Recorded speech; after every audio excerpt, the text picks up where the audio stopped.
Hi, welcome to Talk the Town. Coming up on tonight's episode. I'm such a fool, girl. You gotta tell me what to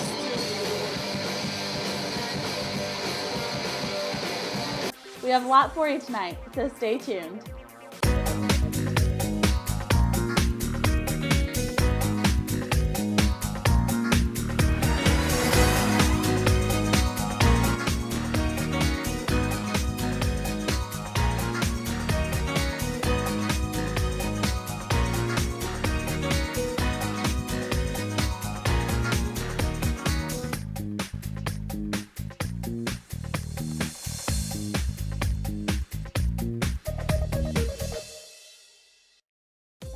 All right, welcome back. I'm Jordan McCarty, and tonight we have a guest with us, the Gossip Queen.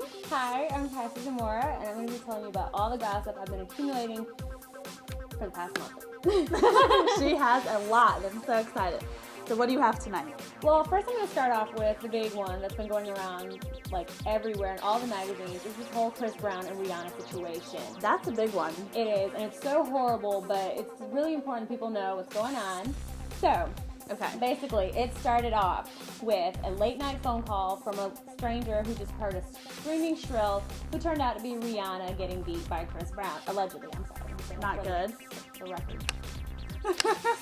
So, the cops show up, and there she is, all beat up and bruised, and actually, unfortunately, the picture's on the internet. And the only reason it's on the internet is because somebody in the LAPD leaked it out. So there's an internal investigation going on right now to figure out who the mole is in the LAPD. This is sparking a huge thing. It's really big. She's such a high-profile person the night before the Grammys, and all of a sudden, she can't perform.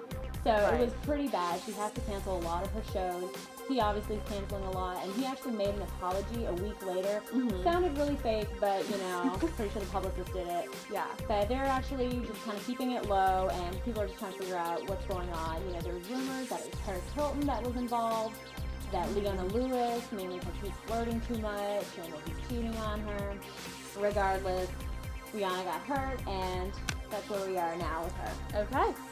Also on my list is, you probably heard of Octomom, the insane woman who had 8 children. Now, Cassie, you have to tell me about this because I've heard about it. My mom told me. That's how I first found out.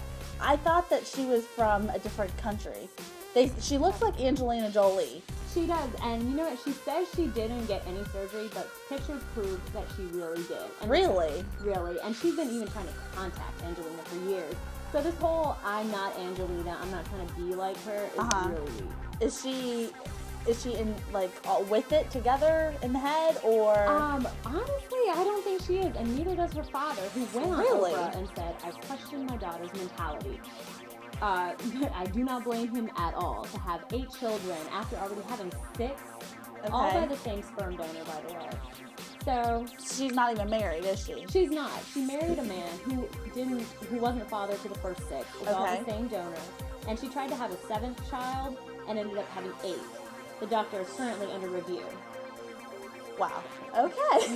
Yeah. Ouch is all I have to say. Oh yeah, and there's more about her actually. Okay. Let's hear it. She's broke. Okay, she's broke. She has no money, but she continues to buy frivolous, luxurious things. A Wii that costs $600. Her kids, she can't even play it. Octuplets. They're so premature they can't handle the thing. I don't get it. Okay, then she's in the MAC makeup case, which eyeshadow costs like $15 a pop. So I don't understand why she's spending money on makeup when she should be worrying about the diapers and the fact that she's about to be evicted from her house. Has no home, trying to purchase a $1.24 million house that has no gate for her kids to run Does she around think she's Angelina Jolie? I really think she's trying, and it's not working, Nadia Sullivan. Quit it. All right. That's what I have with her. Also, it's going around in the TV news. There was rumors that Katherine Heigl and T.R. Knight from Grey's, one of my favorite shows, thanks to Christine. It's a good show. I started getting into it. Apparently they were going to leave, but producers say no, they're not, and I think it's because of the contract, but they're not leaving. Is it because of their roles on the show, or? I just think they're ready to move on. Catherine had her success on movies such as 27 Dresses. I'm pretty sure Tiara's ready to experience and do more. Okay. Gotcha. Also, Nicolette Sheridan is leaving Desperate Housewives. That is a confirmed fact. She's probably going to get killed off. Somewhere I heard about the car crash and some barbed wire, something like that, but she will be getting killed off. Now, is she the oldest one from the bunch? She's the one, blonde hair? She's the long blonde hair, the one that always seems to be scandalous. The one. Okay. So. Kind of looks like she has had lip injections. Okay. Yeah, the one that dated Michael Bolton and then dated Spade and got dumped by both of them. Oh, Nicolette. So next on my news, is the Jessica Simpson and the Tony Romo situation. Okay. So apparently she cheated on her in her own bedroom. There were witnesses. That guy from Laguna Beach, Stephen Coletti. He was there, and the guy from Entourage, Kevin Connolly. Okay. They were all clubbing. The club shuts down, so they all go back to Jessica's place. Jessica at that time actually left the city. Okay. To the airport. She maybe on our last episode, if you guys remember, we talked about how she was gaining some weight. Which the outfit was the thing that did not do her justice. It definitely was the outfit. So, you know, wardrobe can make or break you. If you have 2 belts and you're kind of hanging out of it, you know, you're not going to look that great. But she looked better on later on when she had a nice jacket. Right. So I think she looks good, but apparently he cheated on her, but yet somehow they're still together. That's what I heard, okay. And next on my list is Jennifer Aniston and her cover story on Star Magazine, in which she still has mementos of Brad Pitt's items, things that he's given her, recording messages, oh, I love you, blah, blah, blah, blah, things from the beginning of the relationship all the way to the end. And to this day, she still listens to them. Even though she's with John Mayer, she still pulls them out and tries to figure where everything went wrong. Well, unfortunately, you need to move on, hon, because John Mayer, he's a good-looking guy. He writes music, but I've heard that they're so on again, off again that they really don't. I don't know. Yeah. I want them to work. She is such a pretty girl, and I'm sorry. I know, Cassie, you are an Angelina fan, but I'm not. I know. I can respect it though. You know, she's such a beautiful woman. She's talented, and she deserves happiness. She just needs to move on. Right. Okay? Don't break up Brangelina. All I gotta say, you had your chance. Now, let's see how they, butt heads at the Oscars. Well, thank you very much, Cassie. We definitely learned a lot. That's a ton of stuff going on in the Hollywood world.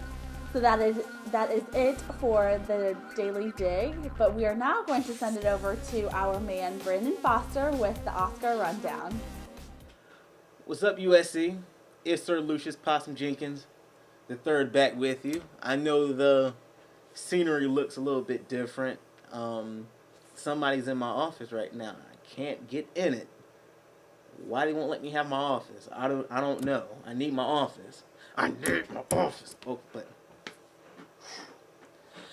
okay, the Oscars came on last night, and pretty interesting. Hugh Jackman hosted. I mean, it's a little strange. I mean, you have Wolverine hosting the Oscars. Okay. I mean, who knows? I mean, but he was pretty good though. He did a little, little dance segments with Beyonce and got up on Beyonce. So I know a lot of guys were jealous, and Jay-Z was probably out there jealous somewhere, And I mean, who knows? But the Oscars were pretty interesting. You didn't have all the colorful characters you have of past, like you have your Russell Crowe, your Denzel Washington, or your Tom Hanks or anything, but you had some pretty decent nominees. You had the big story that's probably coming from the Oscars is Slumdog Millionaire won 8 out of 10 Oscars last night. Pretty impressive. Slumdog Millionaire. That's a pretty interesting name. Slumdog Millionaire. So I guess the main character was in the slums, and he had a dog with him, and he wound up being a millionaire. I mean, there's many ways you can come up with what he did or how he did it or anything, and the director Danny Boyle, great director from what I hear. I haven't seen the movie personally. I want to see it, but he took it a little too far, I think, last night, because the guy got up on the stage and just started jumping. Here's the clip. My kids are too old to remember this now, but when they were much younger, I swore to them if this miracle ever happened that I would receive it in the spirit of Tigger from Winnie the Pooh.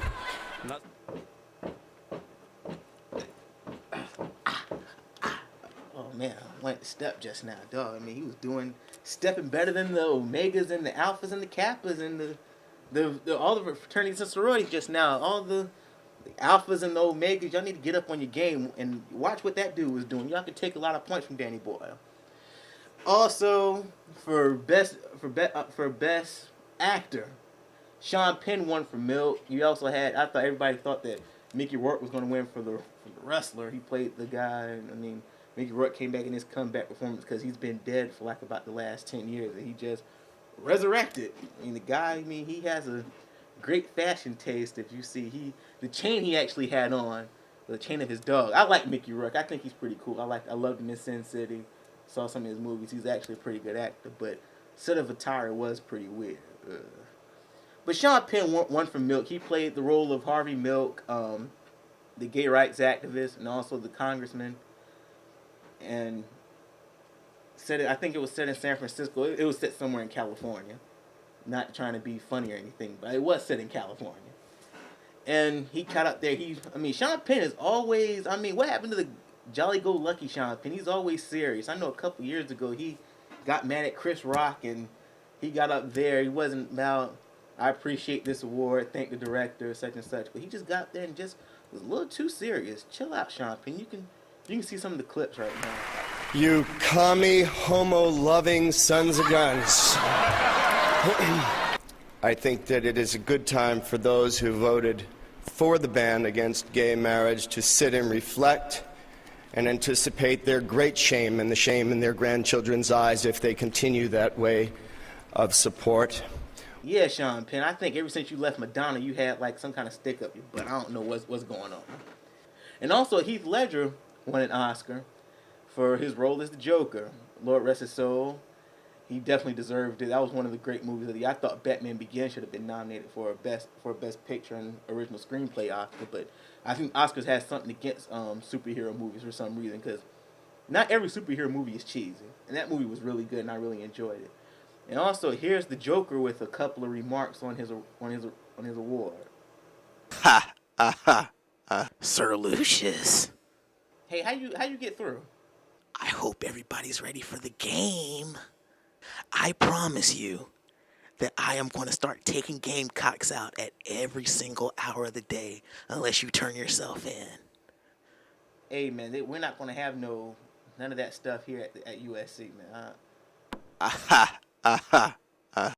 Cut them off. I don't want to talk anymore. Okay. Pretty creepy. The guy, he's supposed to be. I'm not going to worry about it. And also Penelope Cruz, she won for Best Supporting Actress in the movie Vicky Cristina Barcelona. I never heard of the movie until I heard it was nominated. I mean, I like Penelope Cruz. She's actually kind of hot, but, and she was with Tom Cruise, too. I mean, I'm surprised she didn't go all Scientology on us or anything like that. I guess she wasn't up for the job, because Tom Cruise is so... Tom Cruise might say, "Let me help you, Penelope. Let me help you. Do you want the money? I'm going to show you the money." But she's not Cuba Gooding Jr., so. And that'll be it. Also, Milk won for Best Original Screenplay, too. Make sure you go see that. And that'll be it. And I'll be back with you. And it's Sir Lucius Possum Jenkins III for TOTT News. Check you later.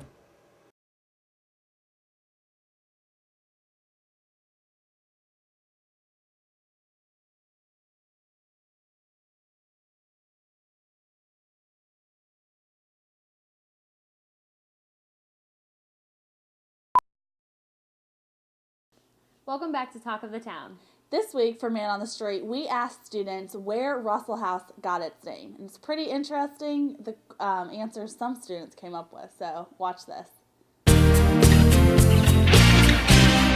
So we're here in front of the president's house. What do you know about Russell House itself? Do you know how it's got its name? Sorry. Yeah, actually, I just found out that it was named after our first president. Oh, really? Would you like to inform us? What do you know? Our first president's name is apparently Mr. Russell. Oh, yeah, Mr. Russell House. Yeah, that makes sense. Yeah, he's got his business like that. Kayla, do you have any idea where the Russell House get his name from? Well, we kind of like football here, so maybe it was like a really famous football player or something. I don't know. Probably so. I mean, maybe. Probably, but I don't know. Who knows? I mean, I'm riding with you. I mean, Lord knows I don't know. Matt, do you know how the Russell House got its name? I assume that it's part of the long-time university affiliation with Russell Athletic, who provided our football uniforms for a number of years. Whoa, alright, yeah, wow, that is a very nice answer. This is a sharp kid. Good job, man. Maybe the first president was named last name Russell. I guess there's some guy named Russell. I don't know. Alright, so you're a sharp guy. Can you tell me where Russell House gets its name from? No, I'm guessing it's a guy named Russell, though. Yeah, guy named Russell. We all know guys like that. A good buddy of mine was named Russell, so. Where did the Russell House get its name? Where did the Russell House get its name? Some guy named Russell? I don't know. That, I think it's right. It's right, though. It's right. Yeah. Alright. Adam, Q's not here right now. Q's still out. God knows where. But trying to ask people, where did the Russell House get its name? Nobody has no idea, including myself and Q. So where do you think it got its name from? The Russell House got its name from one of the former presidents of the USC. Okay, what I want to ask you is, where did the Russell House get its name? Russell House. Well, I had an English teacher in high school with the last name Russell. So maybe her great-great-great-grandparents were really important. And they came here and they were like, hey, let's build a place for them to be born. You think they were like Confederate soldiers? Yeah, sure. Probably something like that. What do you think? I think that this college wanted my cousin Russell to come here so much that they named a whole building after him, and he didn't even come. This is beautiful right here. They're all right. Like the guy that had a lot of money named Russell. That's the right answer. Wow, those really were some interesting answers. They sure were. All right, well, this episode is jam-packed full of dancing. We had Kara Apel and Jen Brem go out to Jillian's to learn how to shag. So we have that for you. And we also have USC's annual fundraiser, Dance Marathon. Would you rather spend your Friday night partying or hanging out at the Strom? What if you could do both? On February 20th, hundreds of USC students gathered at the Strom to party for a purpose. What's up, USC? It's Brandon Foster, and right now you probably can't hear me with all this madness that's going on behind me. I'm at the USC Dance Marathon. We have all sorts of groups out here doing it up and everything. We're about to take you deep inside to what's really going on. This year, over 1,000 students participated in this 24-hour dance-a-thon to raise money for Palmetto Health Children's Hospital. Dance Marathon Director Maria Culbertson tells us more. They're split up into morale groups, as you can see. They're going to be doing games and competitions. We have like a tricycle race going on later, fun stuff like that. Kind of goes with theme hours. Wow, look at those dance skills. Wow, those are some great dancers. Speaking of great dancers, is that our president? Well, if he can do it, I can do it. I wonder how easy it is to get involved. How did you get involved with it to begin with? To begin with, I got involved with my sorority, tried out, and then I just fell in love with it so much that I decided that I needed to become a morale leader and be able to be more involved. And what do you do as a morale leader? As a morale leader, we create the actual dance, and so we spend all of the time from the beginning of the year up until the day of learning the dances and perfecting it, and then on the day of, we teach the dance and we help to keep the spirits high and keep people pumped for the full 24 hours. So then you have to stay here all 24 hours? Yes, I do. But the dancers learn just how much of a difference 24 hours of dancing can make. Our daughter Hannah, our champion now, was diagnosed with leukemia. We've come a long way with the help of Palmetto Health. It's rewarding for the dancers to see firsthand how much local families like Hannah's are benefiting from their hard work. This year, the dancers raised over $111,000 for the Palmetto Health Children's Hospital. They hope to raise even more next year. Hi, I'm Kara, and we are at the group shack inside of Jillian's at the Vista, visiting the Palmetto Shag Club for their weekly Shag meeting. Shag is the swing dance of the South. It originated from dancers shagging to jukeboxes on the beaches of North and South Carolina, which is why it is known as beach dancing. Hi, we're with Donna Forrest, a member of the Palmetto Shag Club. How long have you been shagging? About 10 years.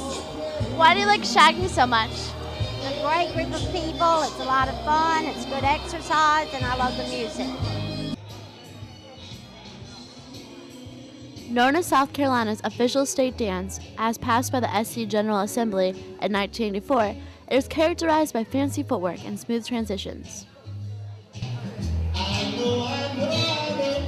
The shag is thought to have originated in Myrtle Beach during the big band era in the 1930s and is known to be derived from the Carolina jitterbug. Hi, I'm Jennifer Brem, and I'm here with Dan Humphreys, who just taught me how to shag, and he teaches a class at USC along with his wife. How long have you been shagging? I've been dancing practically all my life, but in 1984, It is a swing type of dance that has 6 and 8 count patterns.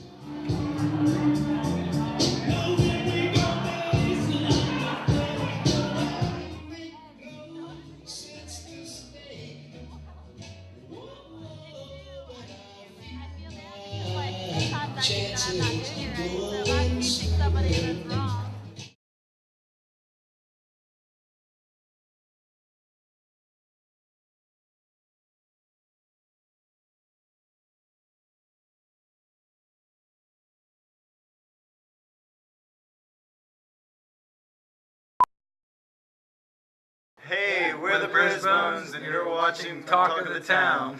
I'm such a fool, girl. You gotta tell me what to do. We're the Brisbones. I'm Ryan. I play bass. My name's Michael. I sing and play guitar. I'm Matt, and I play the drums and I sing sometimes. My name is Hoyen, and I play lead guitar. We got started probably about a year and a half ago and started playing shows last June and just been playing around Columbia, mainly just getting our performance tighter. And then, once we start feeling a little bit more confident, we're going to start going out of town and stuff.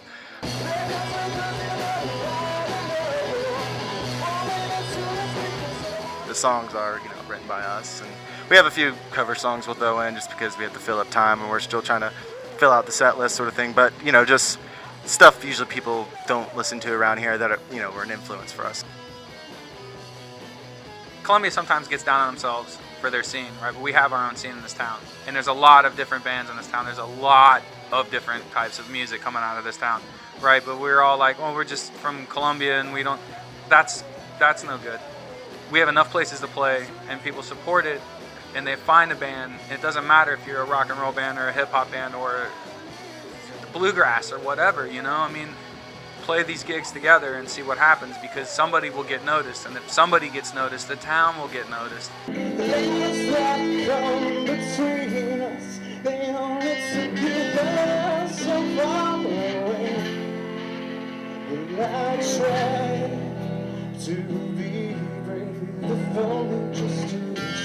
These 4 dudes having fun on stage,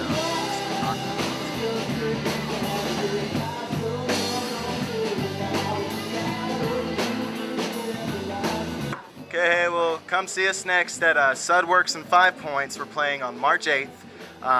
There's another good band, the Bourbon Brothers. They're playing with us, and a band from Georgia, No Star. So it's going to be a rock and roll night, so come out. We'd love to see you there. Hi, I'm Talmadge, and I'm going to be counting down the top 5 spring break destinations of 2009 for those of us who are on a budget. And the number 5 spring break destination of 2009, Garden City Beach. Garden City Beach is located in Horry County, just south of Myrtle Beach. It has great crabbing, water sports, and fishing, with its pier voted the best fishing pier 3 out of the last 4 years. The on-site cafe, bar, arcade, and nightly musical entertainment are well worth the $30 a night for a hotel nearby. Garden City Beach was great. Now for the number 4 spring break destination of 2009, Surfside Beach. Surfside Beach is home to many annual festivals and events, as well as the Wild Water and Wheels amusement park nearby. This beach has perfect boating, swimming, fishing, and surfing, and an 18-hole mini golf course if you get bored. And the cost of a hotel for a 5-night stay is only $130. And the number 3 spring break destination for 2009 is Myrtle Beach. Myrtle Beach is obviously one of the most visited beaches on the East Coast. It's home to the Coastal Grand Mall, the largest mall in South Carolina, and Broadway at the Beach, which has shops, restaurants, and nightclubs. The Travel Channel lists it as one of the best beaches on the East Coast. All right, Myrtle Beach sounds like a good trip. The number 2 spring break destination of 2009, Hilton Head Island. Hey, no running. Hilton Head Island is the second largest barrier island in the U.S. It features over 250 restaurants and 200 stores and outlet malls. It is also famous for its nature preservations, which protect species like the loggerhead sea turtles and bottlenose dolphins. Costs vary. A college beach home and timeshare can be right on the beach with up to 5 bedrooms for multiple night specials. All right, so we've arrived at our number 1 spot for spring break for 2009. So what do you think will be the number 1? I'd have to say Charleston, or at least that's where I'd like to go. Close. It's actually Middleton Place, South Carolina. Middleton Place Plantation is full of historic gardens that span over 65 acres. Its outdoor activities include kayaking, biking, nature trails, and horseback riding. The Inn at Middleton is located on the property for $185 a night with a 2-night minimum. All right, there you have it, our top 5 spring break destinations for 2009. So if you want to go on vacation for the week, sounds good. But for me, I think I'll just stay next to my local pool. I'm Alex Carroll. I love the internet. In our first video, this news reporter gives new meaning to the term grapes of wrath. Having wine tours and tastings, vineyard tours, seminars, arts and crafts. It's a lot of fun, a whole day. Stop. Oh, oh, oh, oh, oh, oh, oh, oh, ow, ow, ow, oh, stop, oh, stop, oh, oh, oh, oh, I can't breathe, stop. And the award for best attempt at not laughing on live television goes to... Oh, no. Oh, boy, dear. I think she's actually hurt. No, there. I think she is. Yeah. One of my favorite things is watching cats flush toilets. Now, if only someone could write a song about that. He's a cat, flushing the toilet, he's a cat, flushing the toilet, he's a cat, flushing the toilet, he's a cat, flushing the toilet. He does not care if he's wasting water. He likes to push the handle and watch the water go down.